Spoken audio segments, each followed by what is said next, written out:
नमस्कार। स्वागत है आप सभी का आपके अपने चैनल एस्ट्रोलॉजी लर्नर वाईटी में। आज का हमारा जो विषय रहेगा ये नवम भाव यानी कि भाग्य भाव से संबंधित है। भाग्य भाव किस प्रकार से आपके व्यवसाय में अपना महत्वपूर्ण योगदान देता है, आज के ये विशेष 7 सूत्र इस बात को स्पष्ट करेंगे। तो नवम भाव के स्वामी के आधार पर आज हम व्यवसाय क्या हो सकता है, किस प्रकार का हो सकता है, इसका विश्लेषण करेंगे। तो चलिए शुरू करते हैं आज के इस बेहद महत्वपूर्ण ज्ञानवर्धक टॉपिक को।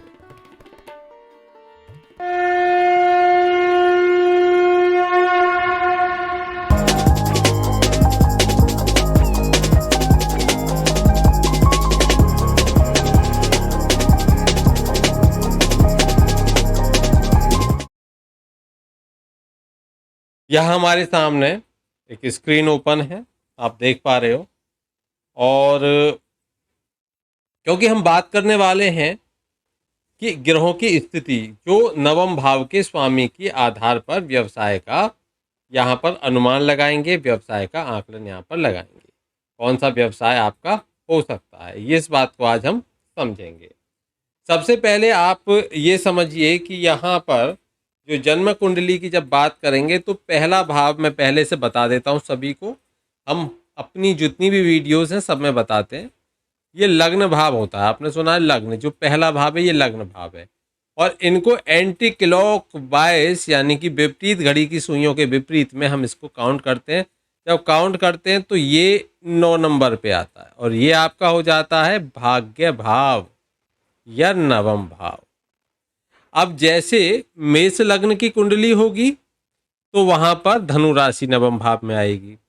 वृषभ लग्न की कुंडली होगी तो वहां पर मकर राशि आएगी। और मिथुन लग्न की कुंडली होगी तो कुंभ राशि आएगी यहाँ पर। इसी तरीके से हम आगे काउंट करते जाएंगे तो हमें पता चलता जाएगा कौन सी राशियाँ यहाँ पर आ रही हैं। अब हमको कहाँ पर फोकस करना है, जो हमारा ध्यान जाएगा वो जाएगा इस भाव के ऊपर लिखे हुए नंबर के आधार पर। ये आप सभी जानते हो, 1 नंबर का अर्थ है मेष राशि, 2 नंबर का अर्थ है वृषभ राशि, 3 नंबर का अर्थ है मिथुन राशि, 4 नंबर अगर लिखा हुआ है तो वो कर्क राशि है, 5 नंबर है तो वहाँ पर 5 का अर्थ हो गया कि वो सिंह राशि है, 6 का अर्थ कन्या राशि, 7 का तुला, 8 का वृश्चिक और 9 का धनु, 10 का मकर, 11 का कुंभ और 12 का मीन। ऐसे ही चंद्रमा और सूर्य का आधिपत्य एक एक राशि के ऊपर है। चंद्रमा का कर्क राशि के स्वामी चंद्रमा होते हैं, सिंह राशि के स्वामी सूर्य हो जाते हैं। वहीं पर मंगल जो होते हैं वो मेष और वृश्चिक राशि के स्वामी होते हैं। वहीं अगर हम बात करें बुध की तो वो कन्या राशि और मिथुन राशि के स्वामी हो जाते हैं। शुक्र की बात करें तो वो वृषभ राशि और तुला राशि 2 राशियों के स्वामी होते हैं। और वहीं अगर हम बात करें बृहस्पति की तो वो धनु राशि और मीन राशि के स्वामी हो जाते हैं। शनि मकर और कुंभ राशि के स्वामी होते हैं। तो ऑलमोस्ट इस तरीके से हम समझ सकते हैं कि कौन से नवम भाव में कौन सी राशि है तो उसका स्वामी कौन है, जिनके आधार पर हम विश्लेषण कर सकते हैं। अब चलिए आगे अब समझते हैं कि यदि नवम भाव में सबसे पहले हम ग्रह राशि से शुरुआत करते हैं, यानी कि हम सूर्य से शुरुआत करते हैं। तो अगर यहाँ पर जहाँ नवम भाव है, अब नवम भाव आप पहचान चुके हो, यहाँ पर अगर 5 लिखा हुआ है, अगर 5 लिखा हुआ है तो यहाँ पर सिंह राशि होगी। ठीक है, अगर यहाँ पर सिंह राशि होगी या फिर यहाँ पर आपका लिखा हो 1, मैं आपको सारी स्थितियां यहाँ पर बता देता हूँ। या तो ये नंबर लिखा होगा या आपका यहाँ पर लिखा होगा 1, यहाँ पर हो 1 लिखा होगा। देखिए 1 लिखा होगा और सपोज कीजिए यहाँ पर सूर्य बैठा हुआ है, क्योंकि हम पहले सूर्य का विश्लेषण करेंगे तो यहाँ सूर्य को समझ लेते हैं। सूर्य यहाँ बैठा हुआ है, यहाँ पर 1 लिखा हो या यहाँ पर 5 लिखा हो, तो सूर्य यहाँ पर 5 लिखा होगा तो अपनी मूल त्रिकोण राशि में भी होगा, अपनी स्वराशि भी होगा, और यहाँ पर 1 लिखा होगा तो सूर्य उच्च का भी होगा। ये स्थिति अगर नवम भाव में बनी हुई है, नवम भाव में इस तरीके से आप देख लीजिए, सूर्य उच्च का होता है या सूर्य अपनी राशि में अपनी अधिमित्र, अधिमित्र कौन होते हैं? गुरु बृहस्पति होते हैं। तो 9 नंबर भी अगर यहाँ पर होता है तो अधिमित्र की राशि में भी बैठा हो। कुल मिलाकर शत्रु जो है शनि की राशि नहीं होनी चाहिए, ये ध्यान रखिए। 10 या 11 नंबर की राशि नहीं होनी चाहिए। अगर ऐसी स्थितियां बनती हैं सूर्य के साथ में, तो सूर्य कुल मिलाकर, अब आप समझिए कि सूर्य कहाँ बैठा हो, स्वक्षेत्री होकर बैठा हो, सूर्य अपनी उच्च राशि में बैठा हो, सूर्य अपने मित्र के अधिमित्र के घर में बैठा हो, मित्र के घर में बैठा हो, ठीक है, किसी भी तरीके से अपने उच्च वर्ग में बैठा हो, ये सब अगर स्थितियां बनती हैं, मूल त्रिकोण में बैठा हो, ठीक है,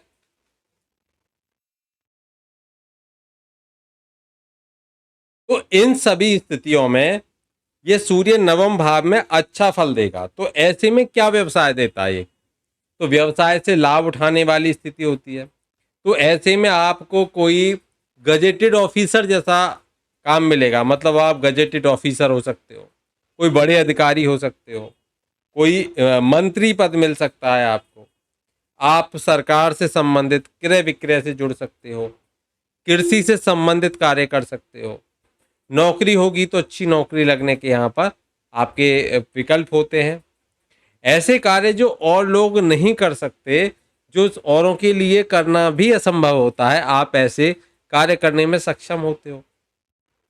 लिखाई पढ़ाई से संबंधित कार्य भी यहाँ पर ये देते हैं। किसी का कोषाध्यक्ष अगर बनाएंगे तो सूर्य यहाँ पर बैठे सूर्य बना देंगे। डॉक्टर, वैद्य, चिकित्सक, इन सब से, इन जो क्षेत्रों से जुड़ा हुआ ये काम देते हैं, ऐसे से काम देते हैं। ऐसे में जो रुपए पैसे बांटने का काम भी, जगह जगह घूमकर माल बेचना, ठीक है, कोई विवादों का सुलटारा करना, इस तरह के काम, ठीक है, ये भी यहाँ से देखते हैं। आपस में कई दो गुटों में झगड़ा है तो उन झगड़ों का, उनको सुलझाने का काम भी यहाँ जो सूर्य होते हैं वो कराते हैं, इस तरह का। तो यहाँ पर इन सूर्य से हम ये देख सकते हैं, जो विवाह का कार्य है, जो विवाह से संबंधित कार्य होते हैं, उनको भी यहाँ पर अगर सूर्य है तो ऐसे लोग जैसे कि मैरिज होम इस तरह के खोल कर बैठ जाते हैं, उनको उसमें भी लाभ होता है। अब देखिए, ये हमने सूर्य के बारे में समझ लिया। इसके साथ साथ में आप ये और समझिए धर्म भाव।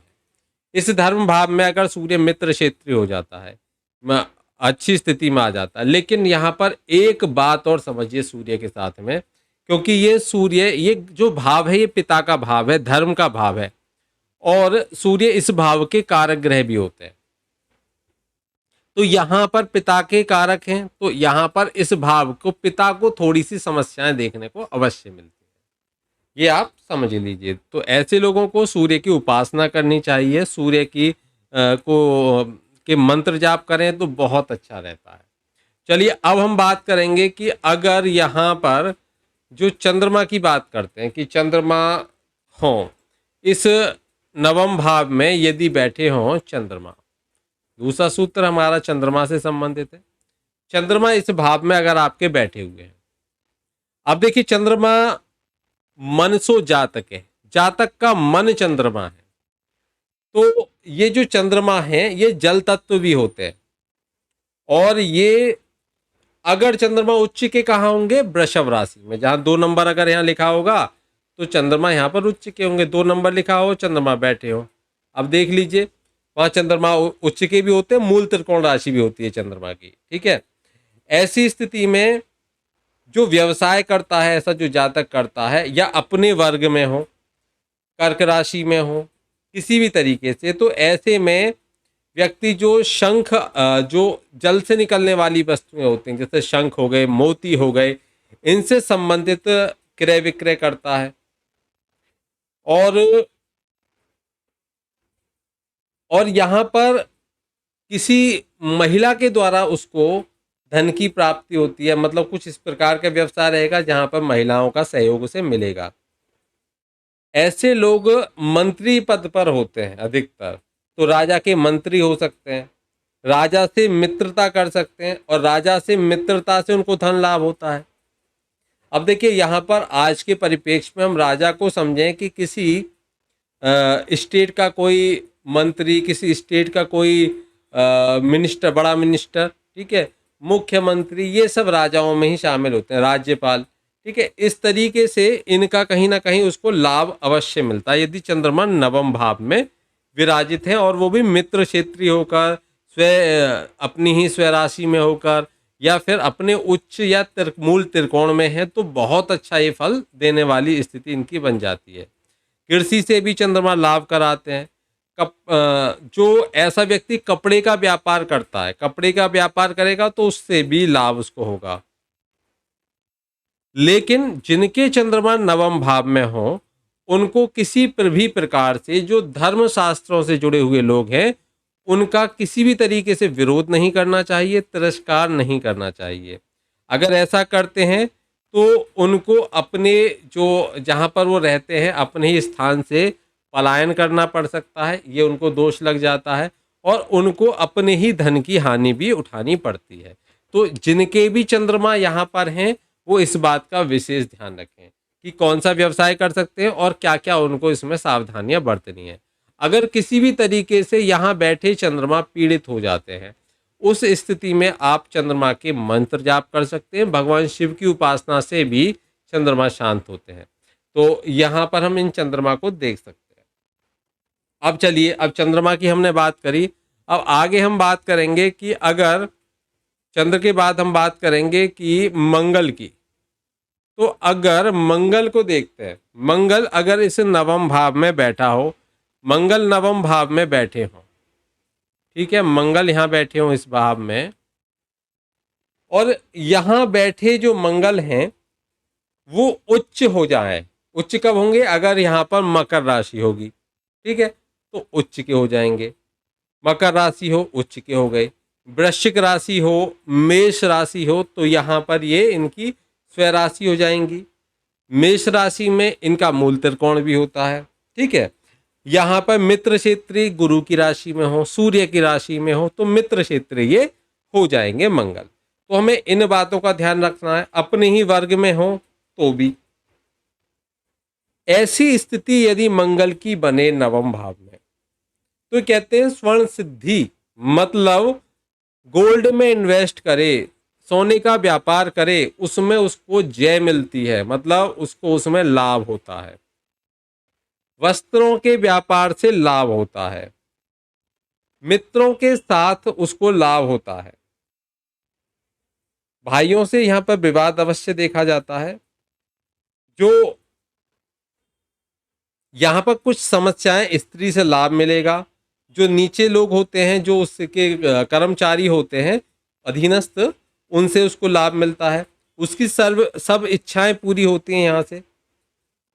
ऐसा व्यक्ति अपने बल से धन की प्राप्ति भी करता है। तो ऐसे लोगों को जो रिकवरी के काम जो होते हैं वो भी सूट करते हैं, तो वो रिकवरी के कामों में भी जा सकते हैं। देखिए, अब हम समझें कि यदि मंगल मूल त्रिकोण में है तो कृषि या फिर राजा से धन लाभ की स्थिति भी बनती है। यदि मंगल स्वग्रही है तो स्वर्ण से, यानी कि गोल्ड से, कपड़ों से, इनसे लाभ होता है। इनका व्यापार करे तो लाभ होगा। यदि मंगल अपने मित्र के घर में है, सूर्य के घर में है, गुरु के घर में है, तो ये मित्र के घर हो गए, इनके घर में है, तो उसको जो बहुत ज़्यादा लाभ होता है। और ये कहा वाहनों की प्राप्ति भी उसको वहां पर देखी जाती है। लेकिन यदि मंगल अपने किसी अति शत्रु ग्रह के घर में बैठा हो तो जातक को अग्नि, कुष्ठ, संग्रहणी या फिर गुल्म, इन इत्यादि रोगों का भय होता है और धन का नाश भी वहां पर कहा जाता है। केवल यहाँ पर उच्च की स्थिति को अलग कर दें। कुंभ राशि में होगा तो अच्छा नहीं रहेगा, लेकिन मकर में रहेगा क्योंकि मकर में उसकी उच्च राशि है, तो इस प्रकार का फल देगा। लेकिन यहाँ पर मकर में भी रहेगा, कुंभ में रहेगा तो, या फिर अपने शत्रु के घर में रहेगा तो ये क्रूर वृत्ति वाले कार्य दे देता है, जिसमें किसी को कोई अपराध से संबंधित कार्य हो जाए। और ऐसे व्यक्ति बिल्कुल भी अपराध करने से नहीं हिचकिचाएंगे और मारना पीटना इस तरह के कामों में संलग्न हो जाते हैं, यदि किसी प्रकार से क्रूर ग्रह और शत्रु ग्रह के साथ में इनका संबंध बन जाए तो क्रूर कार्यों में लग जाते हैं। चलिए, अब हमने इनको समझ लिया। अब हम बात करेंगे कि यदि बुध के बारे में बात करते हैं, तो बुध के बारे में बात करते हैं। बुध है अगर मैं जॉब करूं या करूं अपना बिजनेस, मेरी जॉब कब लगेगी, मुझे संतान सुख कब मिलेगा, कैसा होगा जीवन साथी, क्या मेरी लव मैरिज होगी या होगी अरेंज मैरिज, क्या मैं कभी विदेश जा पाऊंगा, कर्जे बढ़ रहे हैं, इनकम कम हो रही है, बीमारी पीछा नहीं छोड़ रही है, अस्पताल के खर्चे बढ़ रहे, शनि राहु केतु मंगल समस्याएं दे रहे हैं, कहीं आपके जीवन में गलत नंबर तो नहीं आ गया, क्या है आपका लकी नंबर, कौन सा नंबर आपको दिलाएगा सक्सेस, क्या आपने अपनी जन्म कुंडली का अभी तक विश्लेषण कराया है, अगर नहीं कराया है तो दिए हुए नंबर पे संपर्क करके अपनी जन्म कुंडली का विश्लेषण कराइए। जानिए क्या है आपकी जीवन की समस्या, कौन सा ग्रह दे रहा है आपको समस्या, कौन से नंबर्स दे रहे हैं आपको समस्या। समस्या जाने और उनका समाधान भी आपको मिलेगा। तो देर ना करें, अपनी जन्म कुंडली का जल्दी से जल्दी प्रोटेक्शन कराएं, अपनी जन्म कुंडली को समझें, अपनी जन्म कुंडली में कौन से ग्रह खराब हैं, कौन से ग्रह आपको परेशान कर रहे हैं और उनको कैसे सही किया जा सकता है उसको जानें। और ये सभी जानने के लिए आपको डायल करना होगा 9045847891 या फिर व्हाट्सएप करें 90457891 पर। तो फिर देरी किस बात की, जल्दी से कॉल कीजिए या व्हाट्सएप मैसेज कीजिए और जानिए अपनी समस्याओं का समाधान। अब देखिए, बुध जो हैं वो यदि नवम भाव में बैठे हों, नवम भाव में अगर बैठे हुए हैं बुध, तो अब ये देखना है कि एक तो ये अपनी उच्च राशि में होते हैं, अपने जो मित्र ग्रह हैं उनके घर में होते हैं। देखिए, बुध अपने आप में एक शुभ ग्रह है, मतलब एक अच्छा ग्रह माना जाता है, लेकिन अगर इसके साथ में कोई ग्रह बैठ गया, आकर वो अशुभ ग्रह बैठ गया, तो इसका फल भी अशुभ हो जाएगा। अगर इसके साथ में कोई शुभ ग्रह बैठ गया तो इसका फल भी शुभ हो जाएगा। तो बुध में अपने उसमें अंतर आ जाता है, जो फल में किसके आधार पर, उसके साथ यानी कि जिसकी संगति में चला गया ये उसी के जैसा हो जाता है। ये कुमार है, कुमार मतलब बालक है एक तरह से, तो कुमार अवस्था का है, तो इसलिए जैसा कोई व्यक्ति इसको चाहे उसे वैसा ही अपने अनुसार बहका देता है, तो ये वैसा ही रिजल्ट देने लग जाते हैं। अब देखिए, अगर बुध किसी के नवम भाव में सबसे पहले देखें उच्च हो जाए, अगर उच्च होकर बैठे तो उच्च कब होंगे, अगर यहाँ पर 6 नंबर लिखा होगा और बुध यहाँ पर बैठेंगे, मतलब स्वग्रही हो गए। किसमें स्वग्रही हो गए, कन्या राशि में। तो उस स्थिति में ये बुध क्या करेंगे, ये आपको ऐसा व्यवसाय देंगे जो एजुकेशन देने वाला होगा, मतलब आपको शिक्षक बनाने का काम करेंगे। और आप जो जो धर्म शास्त्रों से संबंधित कार्य होते हैं उनमें आपको संलग्न कर देंगे, ज्योतिष में आपको लेकर जाने का कार्य कर देंगे, उससे धन आगमन करा देंगे यहाँ बैठे हुए बुध। तो ये इन तरह के कार्यों से धनोन्नति कराते हैं, जो धन है धन की उन्नति कराने वाला कार्य करते हैं। पंडित इत्यादि कार्य से धन की उन्नति यहाँ पर होती है। अब देखिए, अगर बुध यहाँ पर शत्रु ग्रह का होकर बैठा हो, अब बुध के शत्रु कौन है, चंद्रमा है बुध के शत्रु, और यहाँ पर मंगल भी बुध के शत्रुओं में आते हैं। अगर ये शत्रु राशि में बैठ जाए, यानी कि शत्रु राशि में 6 नंबर ना हो, यहाँ पर 1 हो या फिर 8 नंबर हो या फिर यहाँ पर नंबर हो जो उसका चंद्रमा का 4 नंबर हो, ये शत्रु हो गए एक तरह से, तो शत्रु माने जाते हैं इसमें। ऐसी स्थिति में यदि हो जाए जो बुध है, तो उस अनुसार यह स्त्री से वाद विवाद करा देता है, मामला इतना बढ़ा देता है कि मामला जो कोर्ट कचहरी में चला जाए, उससे धन की हानि करा देगा, ये भी ध्यान रखिए। लेकिन यदि बुध मित्र राशि में हो तो आपको खेती से आय करा देगा, जमींदार बनवा देगा, इन सब से जमींदारी से आय करा देगा, इन सब से लाभ दिलाने का कार्य करता है, मतलब आपको अच्छी जमीन जायदाद मिलने का योग बना देता है। यदि ये उच्च हो जाए, जो 6 नंबर की राशि मैंने आपको बताई वहां पर बैठा हो 9वें भाव में, तो आपकी बुद्धि, धन, यश और स्वर्ण यानी कि गोल्ड, सोना, भूमि, राजा से लाभ, ये सब कार्य कराने वाला ये बुध होता है। अच्छी वाणी देने वाला भी ये बुध होता है। और अगर वहीं ये स्वग्रही हो जाए तो लिखने पढ़ने के काम आपको दिला देगा। शिल्पकारी से भी इनकम कराने का कार्य करता है, मतलब आप एक अच्छे शिल्पकार होते हो।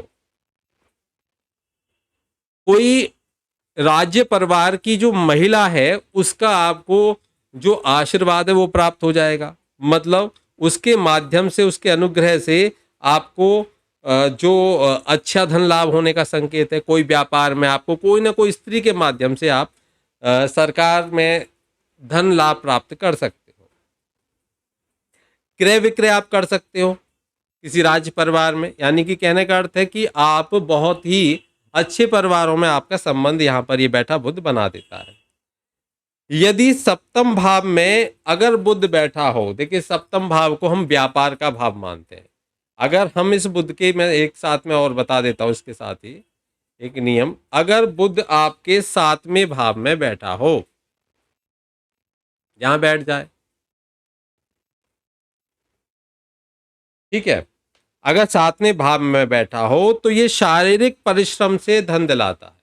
मतलब आपको शारीरिक परिश्रम करना पड़ेगा तब आपको धन मिलेगा।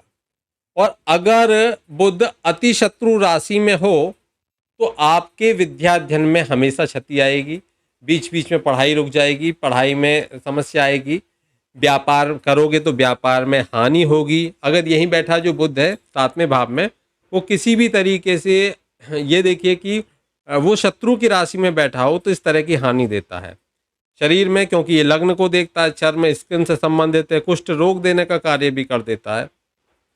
पथरी रोग जो होगा विशेष रूप से आपके जो, क्योंकि ये आपके मूत्र संस्थान का भी भाव है, ठीक है, इसलिए यहाँ पर ये बैठा बुध आपके स्टोन की समस्या यानी कि पथरी की समस्या विशेष रूप से, ये विशेष रोग होता है, यहाँ पर ये दे देता है। कहाँ पर आप चेक करा सकते हो, अगर यहाँ बुध बैठा हुआ है तो कहीं कभी ना कभी जब भी बुध की दशा, अंतरदशा, प्रत्यंतर कुछ भी चलेगी, गोचर में चले, तो वहां पर ये इस तरह के स्टोन की प्रॉब्लम तैयार कर देगा।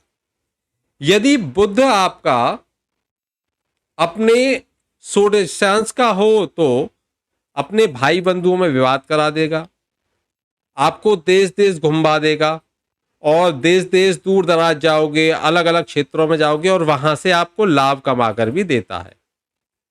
देखिए खेती से धन, धन के साथ में अन्न, इन सब की वृद्धि करने वाला भी बुध होता है। अगर ये यहाँ पर अपने षोडशांश में है, षोडश वर्गों में एक ही वर्ग में आए तब, ठीक है।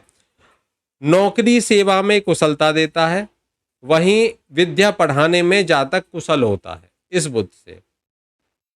अब हम बात करते हैं बृहस्पति की, तो बृहस्पति को समझ लेते हैं। देवगुरु बृहस्पति, देवगुरु बृहस्पति, चलिए देवगुरु बृहस्पति की बात कर लेते हैं। देवगुरु बृहस्पति अगर यहाँ पर देखिए, पहले तो अगर हम ये कहें कि कालपुरुष की कुंडली में बृहस्पति का ये अपना मूल स्थान है, क्योंकि बृहस्पति धन, यहाँ के नवम भाव के स्वामी होते हैं, धर्माधिपति ये होते हैं। अब देखिए अगर बृहस्पति नवम भाव में है, अच्छी स्थिति में है, तो जातक को ये धनी बनाएंगे, गुणी बनाएंगे, सुखी बनाएंगे, प्रतापी बनाएंगे और सर्व संपत्ति संपन्न भी उसे बनाते हैं। हर प्रकार की संपत्ति उसे दिलाने का काम करते हैं। और किसी भी संस्था का ऐसा व्यक्ति प्रधान होता है, मुख्य होता है। यदि बृहस्पति यहां पर किसी शत्रुगत राशि में हो, यानी कि शुक्र की राशि शत्रुगत राशि है, तो शत्रुगत राशि में हो तो द्रव्य और भूमि इत्यादि का ये नाश भी कर देते हैं। अगर झगड़ा हो जाए ऐसी स्थिति में तो पराजय करा देते हैं। और यदि मित्र राशि में हो तो स्त्री, पुत्र, मित्र, इन सब से धन ऐश्वर्य की प्राप्ति भी होती है। या फिर ये कह सकते हैं कि विवाह आदि के संबंध हैं, उनसे धन बहुत मिलता है। जब संबंध बनते हैं, विवाह आदि होते हैं, तो उसमें धन की मात्रा प्रचुर होती है। ये यहाँ बैठे अगर मित्रगत हैं बृहस्पति तब ये स्थिति कराते हैं। अब देखिए, बृहस्पति के बारे में हमने चर्चा कर ली है। अगर बृहस्पति किसी भी तरीके से शत्रु क्षेत्री हैं तो वहां पर हमें बृहस्पति से संबंधित मंत्र जाप करने चाहिए, केले की पूजा अर्चना करनी चाहिए, एक सामान्य उपाय है। अब देखिए, अगर हम बात करते हैं, गुरु का मंत्र भी आप जाप कर सकते हो। या तो आप देखिए मंत्र ये जप सकते हो, ओम ग्राम ग्रीम ग्रोम श गुरुवे नमः, ठीक है। या आप ये कर सकते हो शांति मंत्र एक तरह से गुरु का, कि देवानाप जो गुरु का मंत्र है जो उसको कर सकते हो आप यहाँ पर इस स्थिति में।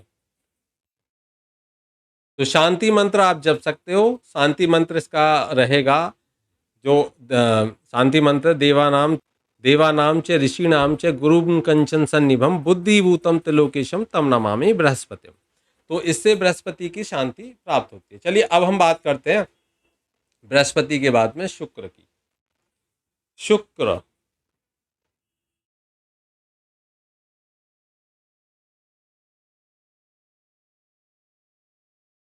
शुक्र देखिए, अगर बात करें शुक्र की, शुक्र नवम भाव में अगर शुक्र उच्च राशि में हो तो ये, और भाग्य स्थान में बैठे हो, उच्च राशि में हो और भाग्य स्थान में अगर शुक्र बैठे हैं तो जातक राज्य कार्य को करने वाला होगा। ये कहते हैं कि सेना का सेनापति भी ऐसा हो सकता है, मंत्री हो सकता है, शिक्षा विभाग में काम करने वाला होता है, अध्यापक हो सकता है। और ये भी कहते हैं कि ऐसा व्यक्ति स्त्री पुत्र भाइयों से सुखी होता है। लेकिन वहीं स्त्री से जुड़कर कार्य भी ये कराने वाला होता है। ऐसी स्थिति में ये विवाह के बाद में यदि पुरुष की स्थिति बनती है तो विवाह के बाद भाग्य को बहुत अच्छा करके चलता है। लेकिन वहीं यदि ये शुक्र अपने अति शत्रु की राशि में हो, देखिए शत्रु की राशि में नहीं, अति शत्रु की राशि में हो, तो जातक स्त्री के लिए लालायत मिलेगा। उसका जो कहते हैं कि बुद्धिहीन भी होता है और थोड़ा पैसे का, धन की उसके पास में कमी बनी रहती है हमेशा। और यदि अपने ही घर में ये शुक्र बैठा हो, तुला राशि हो, वृषभ राशि हो, तो ये नौकरी करने वाला और सेना का अधिकारी भी कहा जाता है, एक अच्छी कृषि करने वाला होता है, विद्या से धन उपार्जित करने वाला होता है, तालाब कुएं इन सब से उसके पास में होते हैं। मतलब घर इतना अच्छा देंगे कि वो स्विमिंग पूल तक घर में मिलेगा, धन संपत्तिवान उसको बना देते हैं ये शुक्र। तो यहाँ से हम ये समझ गए कि शुक्र का ये किस प्रकार का प्रभाव होगा, किस तरह का यहाँ पर शुक्र से संबंधित कौन सा कार्य कर सकते हैं। तो ये शुक्र उस व्यक्ति को इस तरह के व्यवसाय देता है, कृषि से आय भी देता है, भाई बंधु इन सबसे सुख भी देता है। और लेकिन इनको कुछ सावधानी बरतनी चाहिए, जैसे कि स्त्रियों से थोड़ा सा उनको वाद विवाद नहीं करना चाहिए इस तरीके से, ताकि जितना स्त्रियों का सम्मान करेंगे, देखिए स्त्री अगर पुरुष है तो स्त्री का सम्मान, और अगर इस मतलब कोई स्त्री की कुंडली है तो वो पुरुष का सम्मान करे, अपोजिट जेंडर का, तो ये शुक्र अच्छे हो जाएंगे। अब हम बात करेंगे शनि की, और शनि की बात कर लेते हैं। शुक्र से संबंधित मंत्र आप कर सकते हो, ओम शुक्र शुक्राय नमः, और दही से स्नान शुक्रवार को कर लो तो शुक्र ठीक होने लग जाता है। गाय की सेवा करने से भी शुक्र ठीक होता है अगर कुंडली में खराब है तो, मतलब शत्रु क्षेत्री बैठा हुआ है। अब शनि की बात कर लेते हैं, एक बार शनि को देख लेते हैं। शनि, देखिए अगर शनि यहाँ पर बैठे हुए हैं तो शनि का जो प्रभाव देखने को मिलेगा वो बिल्कुल ऐसा मिलेगा जैसे कि मंगल की तरह। तो ये मंगल जैसा प्रभाव दिखाते हैं आपको, जो वस्त्र आदि से लाभ दिखाएंगे। और यहाँ बैठे हुए जो शनि होंगे वो कहीं ना कहीं लोहे से संबंधित व्यवसाय भी दिखाते हैं। अगर अपने ही भाव में, अपनी ही राशि में बैठे हुए हैं तो एक जो पॉलिटिशियन बनाने का काम भी करते हैं, जनसेवा कराने का काम भी ये शनि करते हैं। इसके साथ साथ ही ऐसा व्यक्ति स्टील का व्यवसाय कर सकता है, लोहे का व्यवसाय कर सकता है, उससे उसको धन अर्जित कराने का काम करते हैं। ऐसा व्यक्ति ठेकेदारी का काम कर सकता है। उसके नीचे जो कर्मचारी होंगे यदि शुभ स्थिति में है तो वो कर्मचारी उसको लाभ देने वाले होंगे। लेकिन वहीं यदि ये शनि अपने शत्रु क्षेत्री हो जाए, नीच का हो जाए, तो ऐसी स्थिति में उसको इस तरह के कार्यों से बचना चाहिए, क्योंकि वहां उसके अधीनस्थ जो कर्मचारी होंगे वो उसका नुकसान कराने में नंबर 1 होंगे। ऐसे में शनि की स्थिति अगर खराब हो तो पिता के साथ भी कहीं ना कहीं वैचारिक मतभेद देखने को मिलता है और पिता के स्वास्थ्य पर भी इसका विपरीत प्रभाव देखने को मिलता है। खासकर पिता के साथ में संबंध अच्छे नहीं होते और ऐसे में व्यक्ति यदि पिता का कोई व्यवसाय करे या पुश्तैनी व्यवसाय करे तो उसमें अगर शनि खराब है तो उसमें भी उसको लाभ के स्थान पर हानि देने का कार्य करते हैं। लेकिन इसका अर्थ ये नहीं है कि हम कार्य ना करें, तो हमें शनि के कुछ उपाय अवश्य करने चाहिए। जैसे शनि का बीज मंत्र हम जप सकते हैं। शनि का बीज मंत्र ओम प्राम प्रीम प्रोम शनिश्चराय नमः का जाप कर सकते हैं। ठीक है, तो और शनि के शांति मंत्र का अगर हम मन ही मन निरंतर जाप करें तब भी शनि अपना प्रभाव कम कर देते हैं। लेकिन शनि अगर विपरीत है तो ऐसे में आपको किसी भी तरीके से जो मांस मदिरा हैं इनका सेवन नहीं करना चाहिए, इनको त्याग देना ही सबसे उचित होता है। जितना आप धर्म कार्य करोगे उतना सही होगा। ऐसे में ऐसा व्यक्ति जिनके यहाँ पर शनि होगा वहाँ पर ऐसे व्यक्ति धर्म से तो जुड़ते हैं लेकिन वो कुछ जो कहते हैं ना कि गुप्त विद्याओं में ज़्यादा उनका रुझान होता है, लेकिन जो परंपरागत धर्मशास्त्र हैं उनके बारे में उनका रुझान नहीं होता। समय से स्नान नहीं करना या फिर उसका विरोध करना, धर्म जो परंपरागत धार्मिक चीज़ें उनका विरोध करना, लेकिन ज्योतिष में रुचि रखते हैं, ज्योतिष को जानने वाले होते हैं, लेकिन उनके अपने तर्कों के साथ में। तो इस तरह का ये व्यवसाय भी कर सकते हैं, तो इनसे जुड़ सकते हैं। तो आज हमने जो बात करी नवम भाव में बैठे हुए ग्रह और उन ग्रहों की स्थिति के आधार पर हमने यहाँ पर चर्चा करी कि नवम भाव से हम कैसे देख सकते हैं कि आपको किस प्रकार के व्यवसाय में ये लेकर जा सकते हैं। आशा करता हूँ ये विषय आपको अच्छा लगा होगा। अच्छा लगा हो तो कमेंट बॉक्स में कमेंट ज़रूर करें और ज़्यादा से ज़्यादा शेयर करें। जितना ज़्यादा शेयर करेंगे उतना ज़्यादा लोगों तक ये पहुँचेगा टॉपिक और सबको समझ में आएगा इसके बारे में। चलिए, बहुत बहुत धन्यवाद। मिलते हैं फिर नए टॉपिक के साथ। तब तक के लिए जय श्री कृष्णा, राधे राधे।